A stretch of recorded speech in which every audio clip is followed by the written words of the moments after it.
In this video, I'm going to show you 4 ways that you can drive more traffic to your store. But before we get started, make sure that you subscribe to this channel because we post videos on how you can grow your e-commerce store all the time, and make sure that you like this video so that we can be encouraged to make more. Great, let's talk about the best ways to drive traffic to your store. So the number 1 way to drive traffic to your store is through SEO. So that is search engine optimization. And I'll go through all these steps in more detail towards the end of the video, but I'll get through the list now. The second way to drive more sales once people are on your site is to have really great product descriptions, and this includes photos and videos. The third thing is social media and having a really strong social media presence, but this doesn't mean on all social media platforms, it just means on the platforms that your customers care about. And then the last thing is pricing. So let's go through all of these points and then we can take a deep dive so that you know exactly how you can optimize these things on your store. Okay, the first thing that you should be doing is you should be creating an SEO optimized store so that you can get traffic from mostly Google, but also Bing and other search engines. Now, the reason that this is so important is because SEO is typically a one-time investment. Of course, you have to maintain it over time, and sometimes you'll have to do refreshes. But typically, if you put the right structure in, you will see a lot of benefits from SEO. So let's start with the first thing that you can do to improve your SEO structure and your SEO content. The first thing that you should be doing is you should be organizing your store structure. So I see a lot of stores that don't have very well organized collection pages. They don't have very well organized hierarchy of things. So for example, let's say they're a general store and they sell drinks and they sell food and they sell, let's say, even stationery. There's no hierarchy for like drinks. Like they would have drinks, and then we would have maybe soft drinks, we would have water, and then under water we would have sparkling water, or we would have natural water. So that's what I mean by store hierarchy, and that's something that's really important for you to get right once you start your store. Okay, the second thing is to enhance the user experience. So I say this in almost every video, but having a really great mobile experience is going to be important for your search ranking. For Wix stores, you definitely want to make sure that you have a really great theme, that you're enhancing the user experience, that your store loads quickly, and that people don't have a lot of trouble with clicking elements on your page. You want to make sure that they're spaced out enough. Really go through the default theme that you're given and make sure that everything is optimized to the best of your ability, because this is going to help your SEO efforts. The third thing that we have to talk about is product optimization. And we'll talk about product descriptions later, but what I mean by product optimization is naming your product something that people are likely to search or that they're looking for, naming your files something that not only is easy for you to find when you're searching for them, but it's easy for the search engines to pick up, and also making sure that your URL slug, which is like the little bit at the end of your www.storename.com/whatever your product is also something that people are searching for. All right, the last thing with SEO is content marketing, and this can include things like videos and blogs, text that lives on your website. This is going to be really important, especially if you're updating it regularly. Then Google will be crawling your page regularly with all this new content. One thing that is important for you to do is to link to your products in your blog posts. That can really result in high intent people coming to your website and buying. Great. The second thing that you should be doing in order to drive more sales to your store is to improve your product descriptions. So the first thing that you want to do is underline the key benefits and features. I just did an audit for a jewelry store. One of their key features on their product description, on every product description, was that it was hypoallergenic and tarnish free. And a lot of people are looking for those kinds of things when they're looking for jewelry. So honestly, having those descriptors in the product description is going to help to improve sales.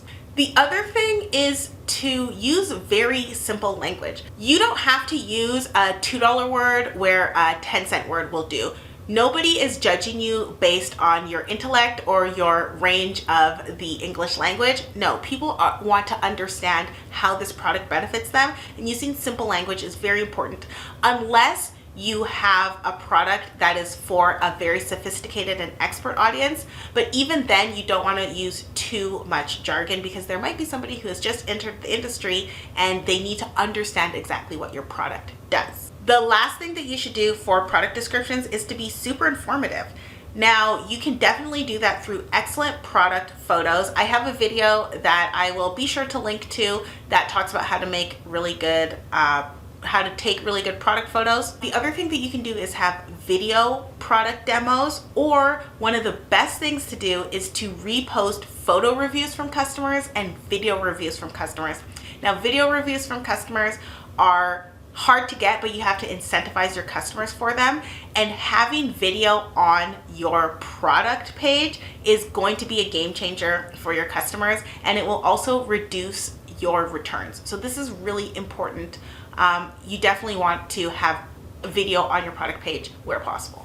Now, the third thing that you want to do if you want to drive more sales to your store in 2022 is to use social media. So one of the things that you need to know and that you need to do is to be on the platforms that your customers are on, or your potential customers if you want to open up new markets, and then to truly understand the platform itself. Now, I know that there are platforms that are like old and people don't really want to be on, like Facebook or whatever, but it's still a really great place to advertise, only because they have so much information about people.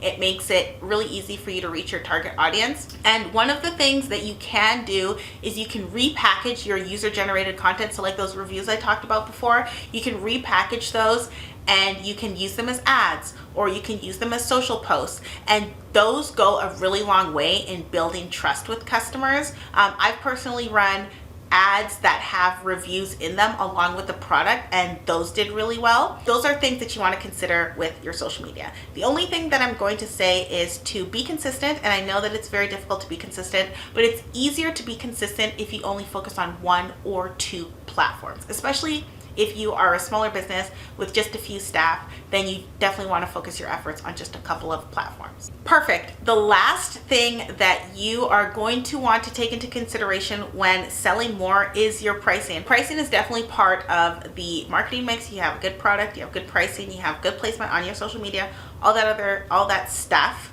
Thing that you want to take into account, obviously, is you want to start with what your costs are, what your shipping costs are, your overhead costs, and build that into your product and the perceived value of your product. Now, you can improve the perceived value of your product through your branding on your social or your product photos and all of those other types of things. But what's really important is that you don't want to be in a position where you're driving pricing to the bottom, because really only you and your competition loses in that case.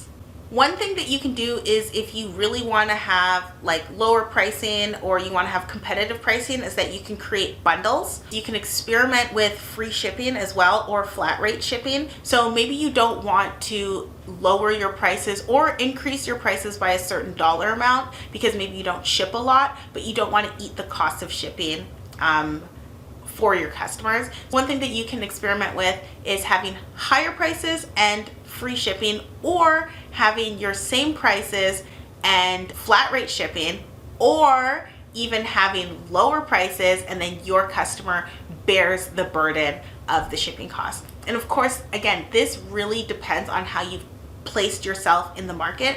I personally love free shipping, but I will go to a store and I will say, you know what, I really like this. I think I'm getting a good price. You know, I'm probably spending like $300 or something, and I think that $20 for shipping is reasonable. So these are things that you are only going to understand if you test, and you have to test and you have to understand your market. So always test what really works when it comes to pricing. The thing about online is that it's super easy to change prices. It's not like you're in a physical store and you physically have to change all the prices. You can just click a button and do a blanket price change.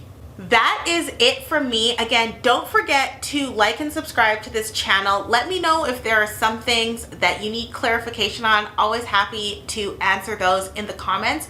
And if you guys want to start collecting reviews for your store, make sure you head over to Farah.ai. We have a free plan, but we also have higher price plans for stores that are making a lot more money, need more features, and we are happy to help you in any way possible.